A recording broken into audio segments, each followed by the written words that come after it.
I loved working with Lin for so many reasons.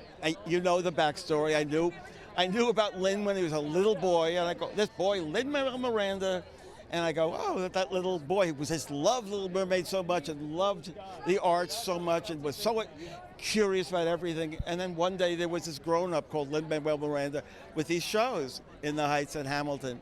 I love him so much. He's so talented. We had such a great time working together. I'm so proud of the songs we wrote. They're a real marriage of our sensibilities and styles. And so, yes, it couldn't be better. The heart from both sides, from all sides. Rob has done an amazing job in just taking you on an emotional ride that pays off so beautifully.